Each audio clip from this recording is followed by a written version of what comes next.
સુરતના સરથાણામાં ચકચાર કરતી ઘટના બની છે। એક શોપિંગમાં 9મા માળે આવેલા ચાય પાર્ટનર કાફેમાંથી ફિઝિયોથેરાપી ડોક્ટરે નીચે કૂદીને આપઘાત કર્યો હતો। આ ડોક્ટરના આપઘાતને લઈને સ્થાનિક પોલીસ દ્વારા તપાસનો ધમધમાટ શરૂ કરાયો છે।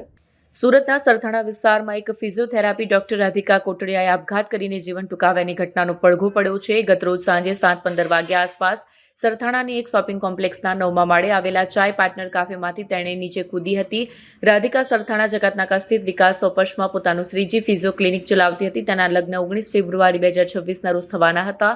પ્રાથમિક તપાસ દરમિયાન જાણવા મળ્યું છે કે રાધિકા તેના મંગેતર સાથે આ જ કાફેમાં ઘણીવાર આવતી હતી। તેણે દરરોજ સવાર સાંજ તેના મંગેતર સાથે વાતચીત પણ કરતી હતી।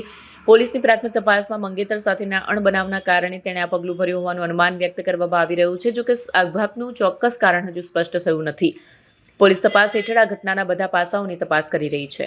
ગઈકાલ તારીખ 21/11/2025ના કલાક 19:45 વાગે સરથાણા પોલીસ સ્ટેશન વિસ્તારમાં આવેલ બિઝનેસ હબ જેના 9મા માળે ચાય પાર્ટનર કાફે નામનું કાફે આવેલ છે।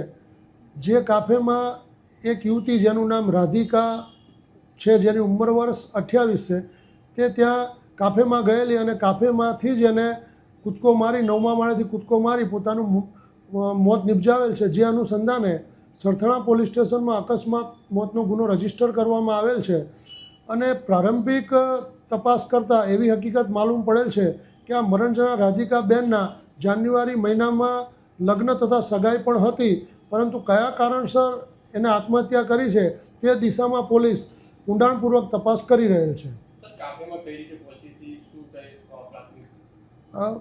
જે આ યુવતી છે પોતે ફિઝિયોથેરાપિસ્ટ છે અને એ જ બિલ્ડિંગમાં એનું ફિઝિયોથેરાપિસ્ટનું એક નાનકડું હોસ્પિટલ પણ આવેલ છે અને ત્યાં એ ઉપરના માળે કાફેમાં ચા પીવા માટે ગઈ હશે એવું હાલ તો માનવામાં આવી રહ્યું છે।